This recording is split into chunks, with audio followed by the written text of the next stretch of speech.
The ship was falling apart around him. Park held tight to his seat as the cargo vessel shook like a toy in an angry child's hand. Red warning lights flashed everywhere. Alarms screamed in his ears. Through the cracked window of the cockpit, he could see nothing but bright white lightning and thick purple clouds. Come on, he whispered to himself, his fingers flying across the control panel. He was not a pilot, he was just an engineer. But the pilot was dead, killed when a piece of the ceiling had fallen on her head 10 minutes ago. Now was alone, trying to land a ship he barely knew how to fly. The iron storm had come out of nowhere. One moment they were traveling through quiet space. The next moment the sky itself seemed to attack them. The storm was eating the ship piece by piece. Had watched 3 cargo containers rip away and disappear into the purple clouds below. He pulled hard on the controls, trying to slow the ship down. The ground was coming up fast, too fast. He could see trees now, strange trees that glowed with soft blue light. A jungle. He was going to crash into a jungle on a moon he had never even heard of before. "This is cargo vessel Sunlight 7, he shouted into the communication system, even though he knew no one could hear him. The storm was blocking all signals. "I am going down on. I don't know where I am. If anyone can hear this, please send help, please." No answer came. Just more thunder, more lightning, more screaming alarms. Closed his eyes for just 1 second. He thought of his mother back on Earth. He thought of his small apartment in Seoul, the one with the window that looked out over the Han River. He thought of all the things he had wanted to do with his life. Then he opened his eyes and fought. The crash was violent. The ship hit the trees first, breaking through branches that exploded like glass around him. Then it hit the ground, sliding and spinning through mud and plants and rocks. Was thrown against his safety straps so hard that he felt like his bones would break. The world became a blur of noise and pain and flying debris. And then, suddenly, everything stopped. Hung in his seat, breathing hard. Blood ran down his face from a cut on his forehead. His whole body hurt, but he was alive. Somehow, impossibly, he was alive. It took him almost an hour to free himself from the ruined cockpit. The ship was destroyed. Half of it was missing entirely, probably scattered across kilometers of jungle. What remained was bent and broken, smoking and sparking. Stood outside in the strange blue light of the alien forest and looked at the wreck that had almost been his grave. "Okay," he said out loud because the silence was too heavy. "Okay, you are alive. That is good. Now what?" He was an engineer. He knew how to solve problems. So he started making a list in his head. First, he needed to check if the emergency beacon was working. He climbed back into the wreck and found the device. His heart sank. The beacon was damaged. It was sending a signal, but very weak, maybe strong enough to reach a passing ship. Maybe not. He could not fix it with the tools he had. Second, he needed supplies. He spent the next few hours pulling everything useful from the wreck. Food packets, water purification tablets, a medical kit, a survival knife, a small tent, emergency blankets, a flashlight, not much but enough to keep him alive for a while. Third, he needed to understand where he was. He found a damaged data pad and managed to get it working. The screen flickered, but he could read the information. He was on 7, a moon in the outer spiral region of the galaxy. It was classified as a frontier world, mostly unexplored, no human colonies. The data pad had some information about the local wildlife. Read through it, and his blood went cold when he saw one entry. Apex predators, highly intelligent. Pack hunters. Adults can grow up to 3 meters tall at the shoulder, extremely dangerous. If encountered, do not approach, do not run, seek immediate shelter. "Great," muttered. "Giant alien lions, just what I needed." He set up his small tent near the wreck, hoping that the metal smell might keep predators away. That night he barely slept. The jungle was full of sounds. Strange birds called to each other in voices that sounded almost like singing. Small creatures rustled through the glowing undergrowth. And somewhere in the distance, something large moved through the trees. The next 2 days were hard. Explored the area around his crash site, always careful, always watching. The jungle was beautiful in a frightening way. The trees were tall and thin, with bark that shimmered like silver. The plants on the ground glowed in different colors, blue and green and soft purple. Strange insects flew through the air, leaving trails of light behind them like tiny shooting stars. But beauty could hide danger.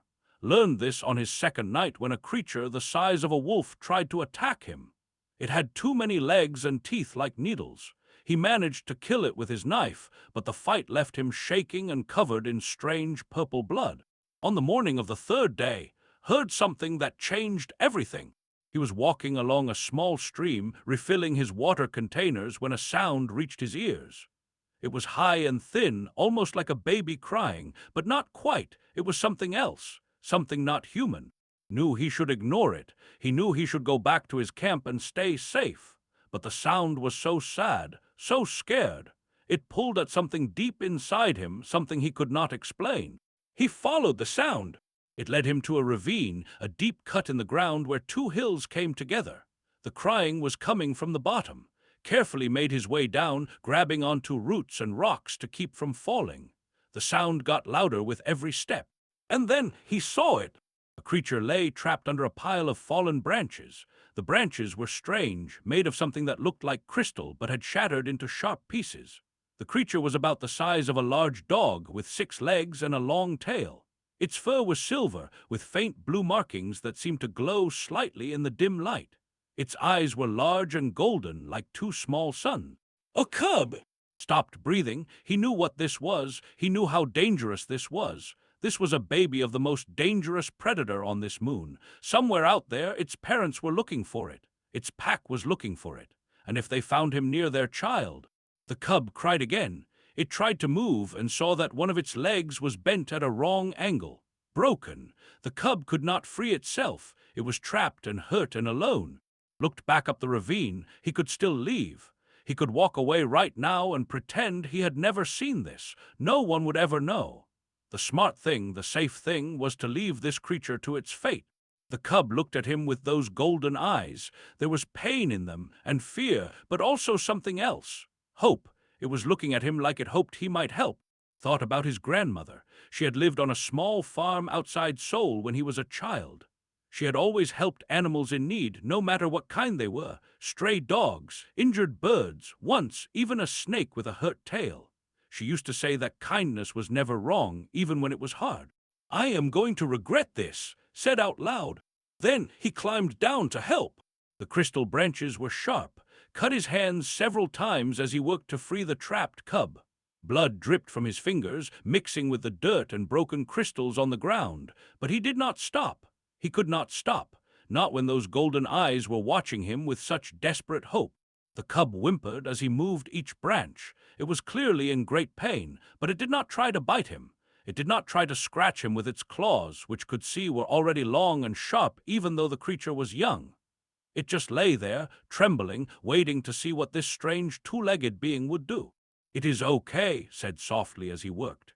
He knew the cub could not understand his words, but his grandmother had always said that animals understood tone, they understood kindness. "I am going to help you, just stay calm, stay still. I know it hurts, but I will get you out." It took almost an hour to remove all the branches.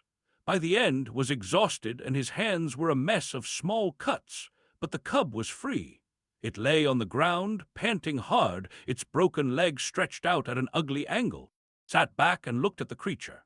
In the soft light of the ravine, he could see it more clearly now. Its fur was beautiful, silver like moonlight with patterns of pale blue that seemed to shift and move as the creature breathed. Its 6 legs were long and built for speed. Its tail was almost as long as its body, thick and powerful. When fully grown, this creature would be a terrifying predator, but right now it was just a baby. A hurt, scared baby. "What am I going to do with you?" asked. The cub looked up at him and made a small sound. Not a cry this time, something softer, almost like a question. Made a decision. Maybe it was stupid. Probably it was stupid. But he could not leave this creature here to die, not after looking into those golden eyes, not after hearing that sad little voice. "Okay," he said. "Okay, let us see what we can do about that leg." He had to make 2 trips back to his camp to get everything he needed. The first trip, he brought back the medical kit and some food. The second trip, he brought materials to make a splint. The whole time, he was terrified that the cub would be gone when he returned, or worse, that its pack would find it while he was away. But each time he came back, the cub was still there. It had not moved at all. It just watched him with those golden eyes, waiting. Had never fixed a broken leg before. He had fixed broken engines, broken computers, broken communication systems, but never a living creature. He had to guess. He had to hope. First, he gave the cub some water. It drank desperately, its rough tongue lapping at the liquid in his cupped hands. Then he gave it some of his food, a protein bar that he broke into small pieces. The cub sniffed the food carefully before eating it. It seemed to like the taste. "Good," said. "Now comes the hard part."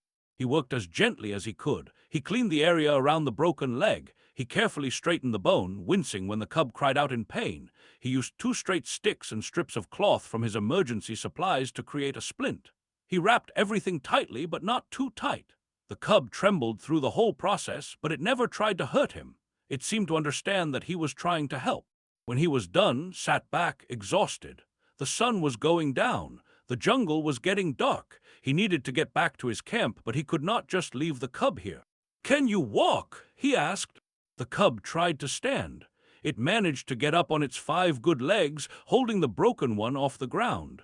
It took a few shaky steps, then looked at. "Good enough," he said. "Come on, follow me." The journey back to camp was slow. The cub could not move fast with its injury, had to stop many times to let it rest. But slowly, step by step, they made their way through the glowing jungle.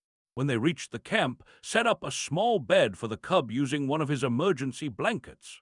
The creature sniffed it carefully, turned around 3 times, and then lay down with a heavy sigh. Within minutes, it was asleep. Sat outside his tent and watched the cub sleep. What had he done? He had brought one of the most dangerous predators in the galaxy into his camp. He had used his limited medical supplies on a creature that, when grown, could kill him with one swipe of its paw.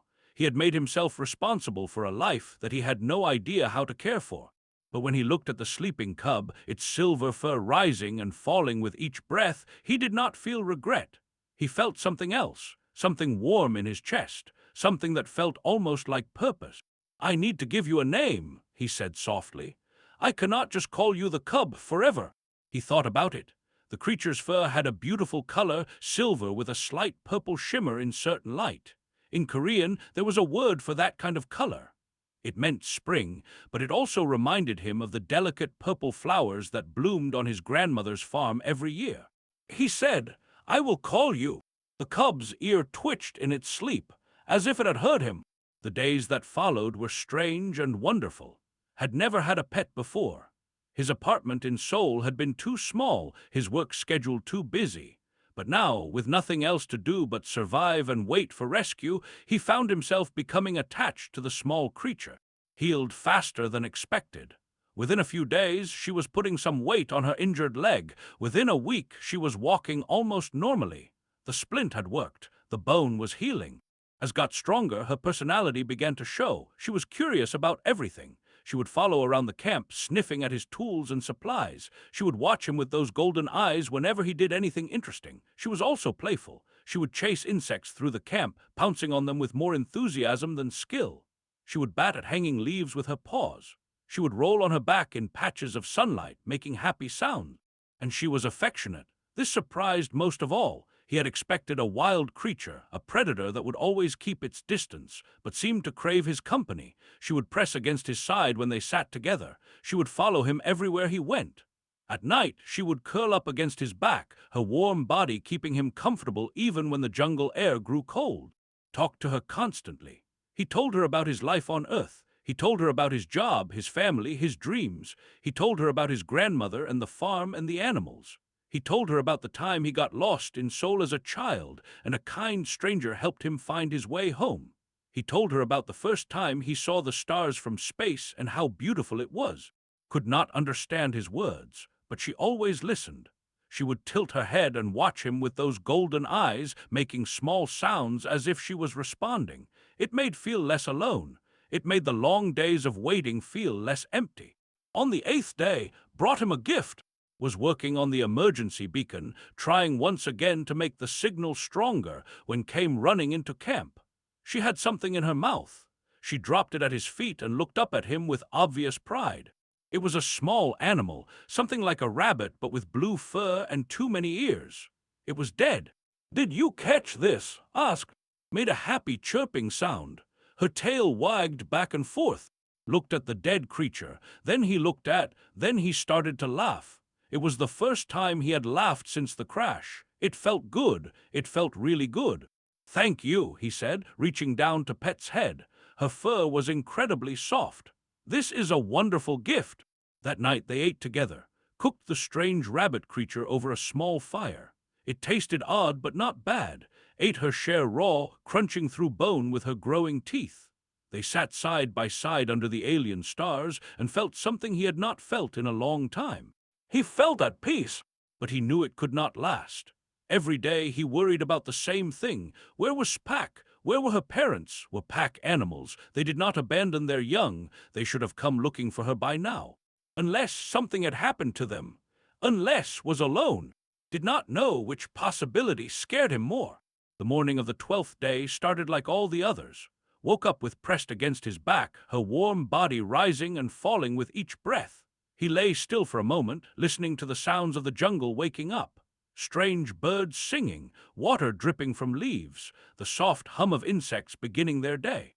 Then he noticed something different. Was not asleep, she was awake and very still. Her ears were pointed forward, moving slightly like they were trying to catch a distant sound. Her body was tense, muscles tight under her silver fur, but she did not seem afraid. She seemed excited. "What is it?" whispered. "What do you hear?" Made a sound he had never heard before. It was low and deep, almost like a purr but stronger. It vibrated through her whole body and into his back. Then she jumped up and ran out of the tent, leaving confused and suddenly cold. He followed her outside. The jungle was quiet, too quiet. The birds had stopped singing. The insects had gone silent. Even the wind seemed to be holding its breath. Something was wrong. No, realized. Something was coming. He saw them before he heard them.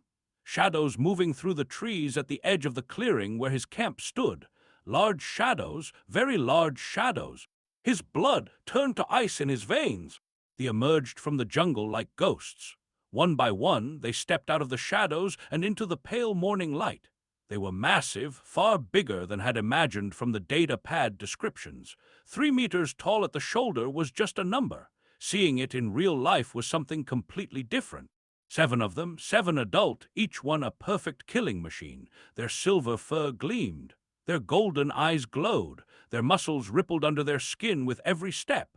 They moved with terrible grace, silent despite their huge size, and they were all looking at him. Could not move, he could not breathe. His heart was beating so fast he thought it might explode.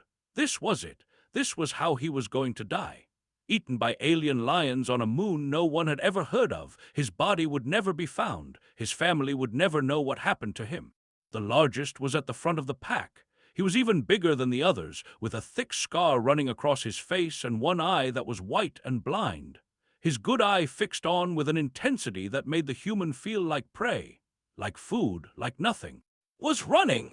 Not away from the pack, but toward them.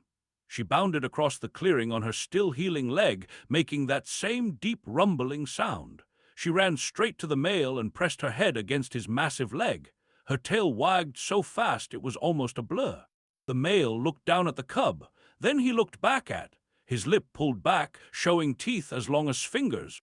A female circled around behind. He could feel her breath on the back of his neck, hot and wet. His whole body was shaking now. He wanted to run. Every part of him screamed to run, but he knew that running would only make things worse. Running meant he was prey. Running meant death. So he did something else. Slowly, very slowly, lowered himself to his knees. He kept his eyes down, looking at the ground. He made himself small. He made himself non-threatening. He did not know if this would work. He did not know anything about behavior except that they were deadly. But it was all he could think to do. The pack closed in around him. Could see their paws now, huge things with claws that could tear through metal. He could hear them breathing, smell their strange, wild scent. They were so close. If he reached out, he could touch them. Not that he would. Not that he dared. He waited to die. The seconds stretched into minutes. Nothing happened. They just stood there, surrounding him, watching. His knees hurt from kneeling on the hard ground. His body hurt from holding so still. But still nothing happened. Then did something unexpected. She ran from the male back to. She pressed her head against his chest, making happy sounds. Then she ran back to the male, then back to. back and forth, like she was trying to introduce them, like she was trying to show him off. Look, she seemed to be saying, look at this strange creature. He saved me, he is good, he is mine. The male made a deep rumbling sound, the other shifted around him. Could feel the tension in the air changing, but he did not know what it meant. Were they about to attack? Were they about to leave? He had no idea. Footsteps approached, heavy footsteps that made the ground shake, kept his eyes down, his heart pounding. A shadow fell over him, blocking out the pale morning light. Hot breath washed over his face. The male was right in front of him now, so close that could see every detail of his silver fur. This good eye studied him, golden and bright and terrifyingly intelligent. This was not a simple animal. This was a thinking creature, a creature that was deciding something. Looked up, he did not mean to. It just happened. His eyes met the Psi, and for a moment they just stared at each other. Human and alien, prey and predator, two completely different beings from two completely different worlds. The male's mouth opened. Saw those terrible teeth, those jaws that could crush bone like paper. This was it. This was the end. The tongue came out, rough and warm and gentle. It dragged across his face in one slow motion, from his chin to his forehead. Then the great beast pulled back and made a sound that almost seemed like satisfaction. Stayed very still. He did not understand what had just happened. Was this some kind of ritual? Was the tasting him before eating him? He had no idea. Another approached, a female with dark markings on her face and chest. She leaned down and did the same thing, one lick across his face. Then she pressed her huge head against his chest, almost knocking him over with the force of it. A rumbling sound came from her throat. It did not sound threatening. It sounded almost like happy purr. One by one, each adult approached. One by one, they performed the same ritual, a lick across his face or hands, a press of their head against his body, a deep rumbling sound that vibrated through him. Knelt in the middle of the pack, surrounded by creatures that could kill him in an instant, and he was not being killed. He was being accepted. The last to approach was a younger male, not quite as big as the others. He did not lick. Instead, he dropped something at his feet. A dead animal, similar to the one had brought him days ago. A gift, an offering. Then, as watched in amazement, the pack settled down around him. The male lay down at his back, his massive body like a warm wall. The dark-marked female lay at his front.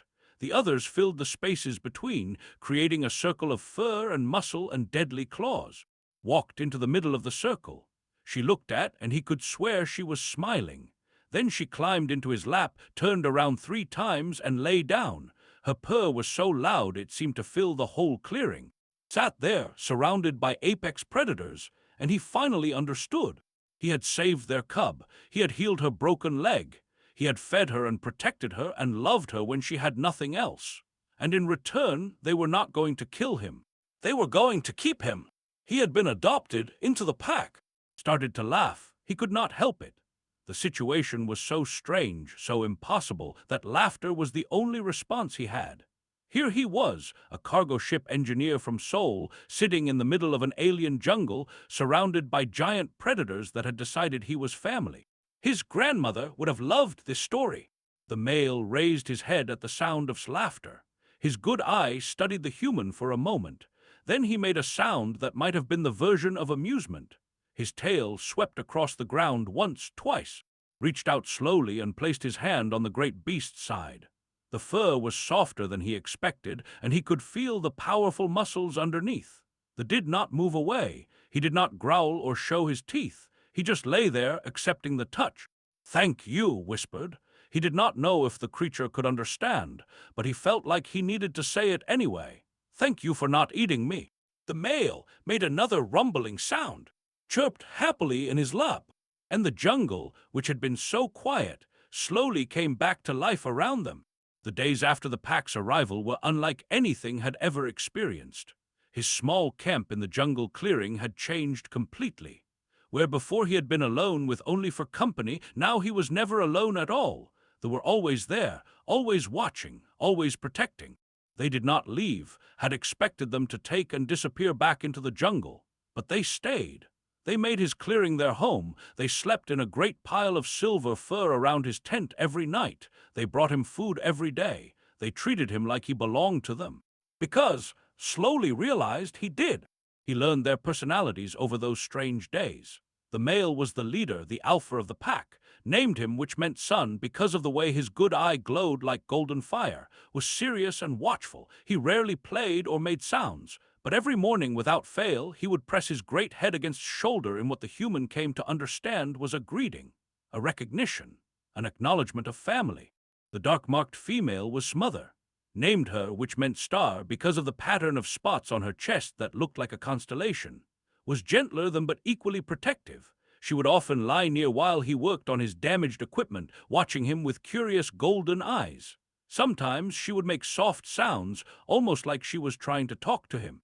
The younger male who had given him the food gift was called Bai, meaning two, because he was the second biggest male in the pack, was playful and curious. He would often approach and sniff at his tools and supplies. Once he tried to eat the emergency beacon and had to wrestle it away from his massive jaws, had seemed more amused than annoyed by this. The other four were harder to tell apart at first, but slowly learned to see the differences. There was a female with unusually soft fur. There was Sorai, a male who made more sounds than any of the others. There were the twins, two females that named, and because they were always together and looked almost exactly alike. And of course there was Sweet, Playful, who had started all of this, watched the pack interact and learned things about that no human had ever known before. They were not just intelligent, they were deeply social. They had complex relationships and clear ways of communicating. They played together and groomed each other and shared food. They had a culture, a society, a family structure. And they had accepted a human into that structure. Did not understand why at first. He had saved, yes, but why would that make the whole pack accept him? Surely they could have just taken the cub and left. Why stay? Why bring him food? Why sleep around his tent like he was something precious that needed guarding? The answer came on a quiet afternoon, 2 weeks after the pack had arrived. Was sitting outside his tent trying to fix a broken water filter. Was playing nearby, chasing insects with more energy than skill. The adults were scattered around the clearing, resting in the warm light that filtered through the jungle canopy. Approached him. She moved slowly, deliberately, like she had something important to do. Set down his tools and watched her, curious. The great female sat down in front of him. For a long moment they just looked at each other, then did something strange. She lowered her head and pressed her forehead against his chest. She stayed there, perfectly still, her eyes closed. Felt something, a vibration deep and powerful coming from his chest. It was like her purring, but different, stronger, more purposeful. It seemed to move through his body, through his bones, through his heart. It felt like gratitude. It felt like love. It felt like a mother saying thank you for saving her child. Tears came to his eyes. He did not try to stop them. He just placed his hands on his head and held her there, this massive predator who could kill him in an instant, this mother who loved her child just like any mother anywhere. "I understand," he whispered. "I understand now."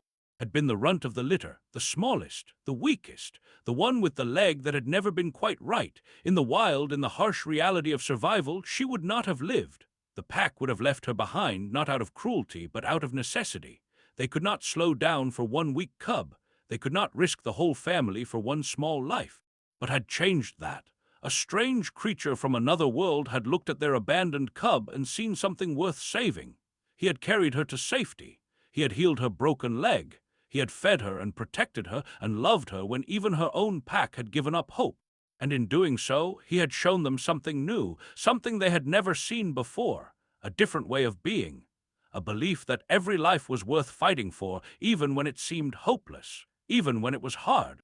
They did not just accept because he had saved. They accepted him because he had taught them something.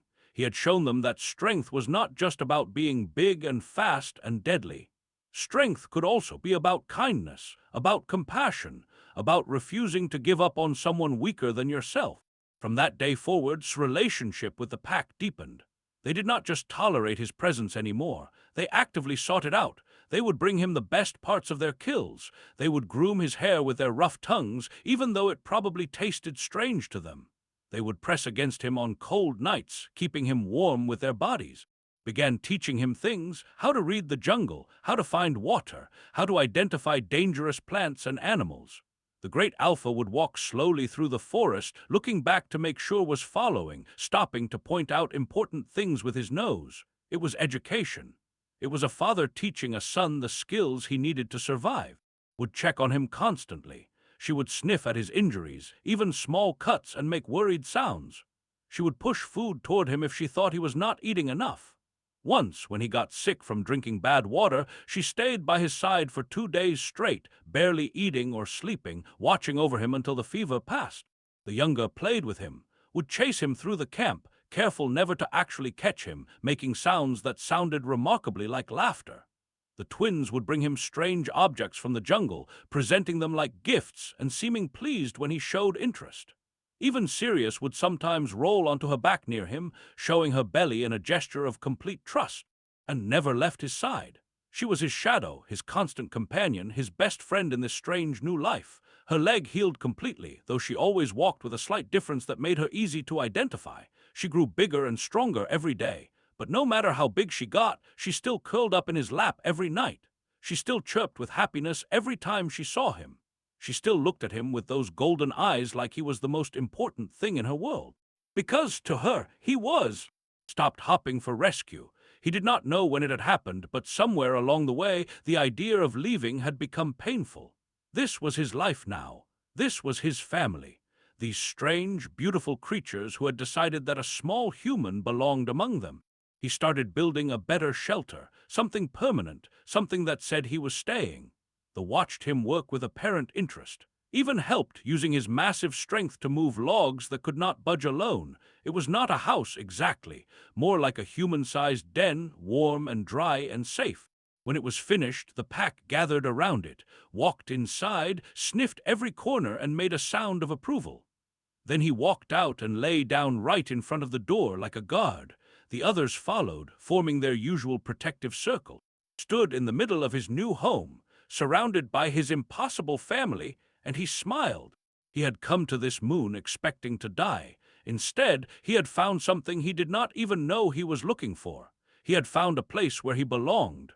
He had found creatures who loved him for exactly who he was. He had found a home.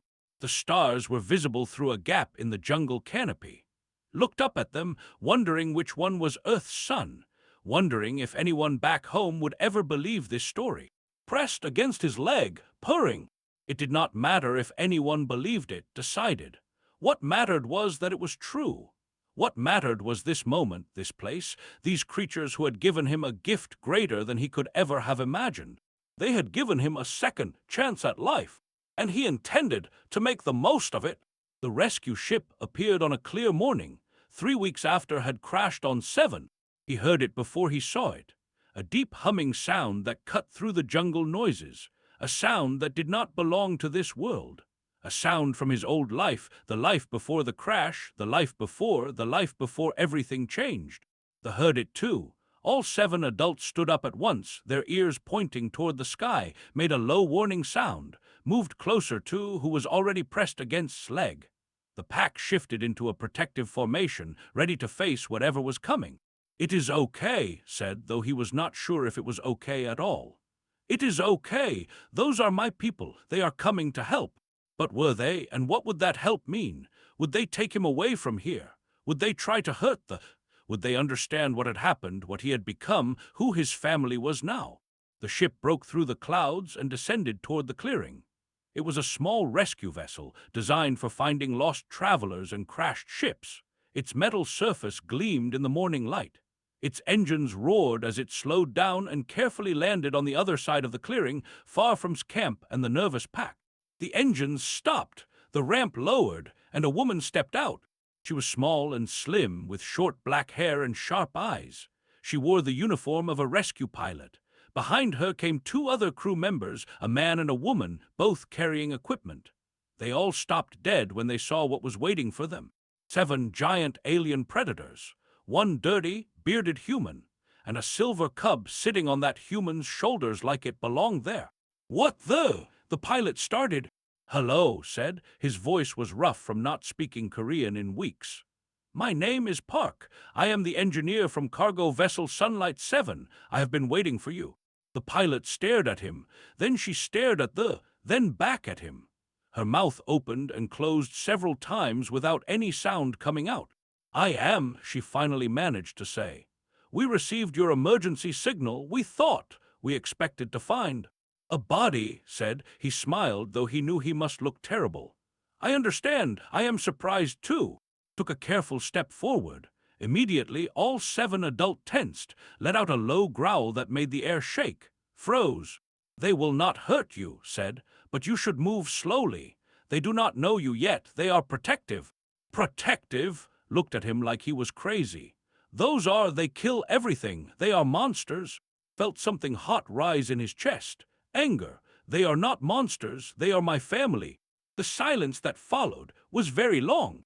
"Your family," repeated slowly. Yes, looked back at the pack, at with his face and watchful eye, at with her star-marked chest, at all of them, these beautiful creatures who had saved his life as much as he had saved theirs. "They adopted me. It is a long story." The rescue team stayed for 2 days. They were terrified at first, sleeping in their ship with the doors locked, watching through the windows like they were watching monsters from a nightmare. But slowly, carefully, showed them the truth. He introduced them to the pack.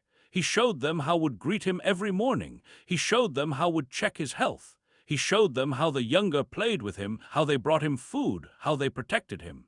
He told them the whole story, from the crash to the cub to the adoption. And he showed them. The little cub was not so little anymore. She had grown significantly in the 3 weeks since had found her. But she was still small compared to the adults, and she was still absolutely devoted to the human who had saved her life. She followed him everywhere. She slept in his lap. She made happy sounds whenever he looked at her. Unnamed was part of the rescue team. He studied carefully, keeping a safe distance that and would allow. "This is incredible," said. "Her leg, the one that was broken, it healed perfectly. But there is evidence of an old deformity, a birth defect in the bone structure." "What does that mean?" asked. Looked at him with something like wonder in his eyes. "It means she was never meant to survive. In the wild, a cub like this would be abandoned. The pack would have left her to die because she would slow them down. She was a liability." He paused. "You saved a cub that her own pack had given up on, and in return they accepted you." She looked back at him with those golden eyes, her tail wagging slowly. "They did not give up on her," he said softly. "They just did not know how to help her. I showed them another way. On the morning of the 3rd day, had to make a choice. The rescue ship was ready to leave, had contacted the authorities. There would be investigations, reports, studies. There would be scientists who wanted to learn about the governments who wanted to know about this uncharted moon. Everything was about to change. Stood at the edge of the landing zone, looking at the ship. His old life was in there, his home, his family, his world. But his new life was behind him. He could hear the stirring, could feel their eyes on his back. He could feel warm weight on his shoulders, her breath tickling his ear. The pack had followed him to the edge of the clearing. They would not go any closer to the strange metal thing that had invaded their territory. But they waited, watching, waiting to see what he would do.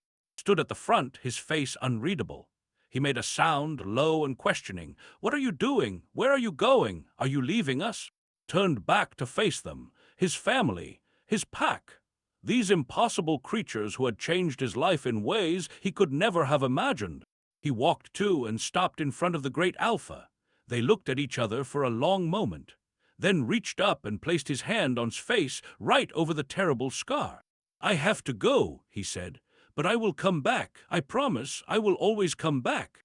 Made a sound. It was low and resonant, almost like speech. Could not understand the words if they were words at all. But he understood the meaning. The great was saying goodbye, and he was saying something else too, something that sounded like acceptance, like understanding, like love. One by one, each member of the pack approached. They pressed their heads against his body. They made their rumbling sounds. They said goodbye in their own way. Nuzzled against his chest for a long time. Her eyes were wet. Even Sirius seemed moved.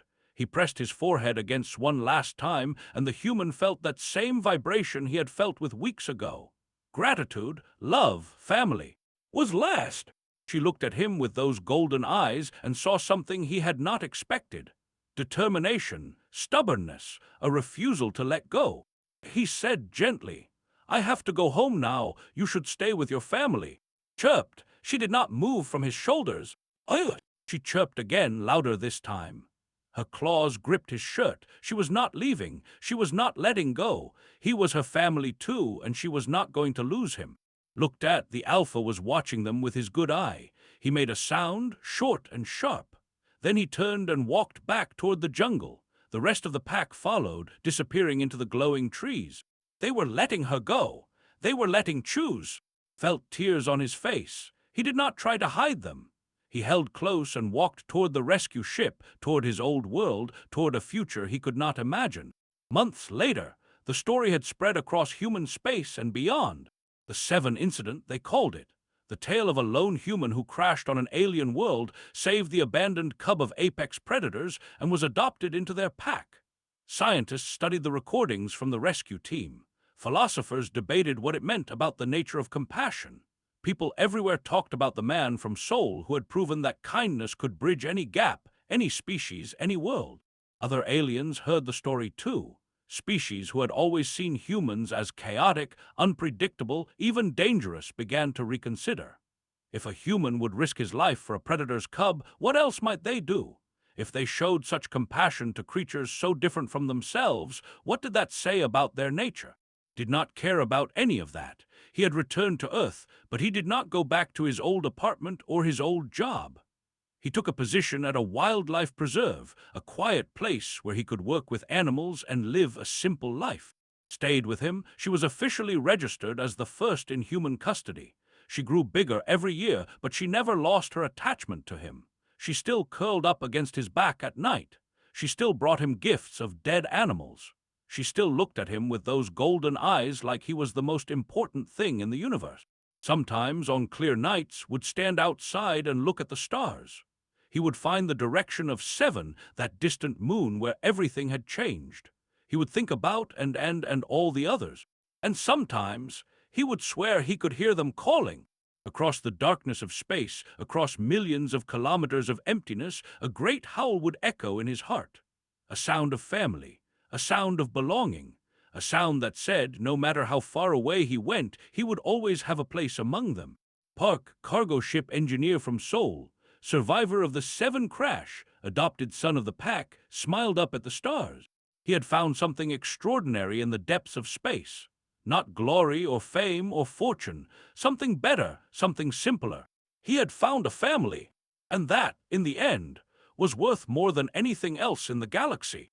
Pressed against his leg and purred. The stars shone bright above them, and somewhere, very far away, they were howling.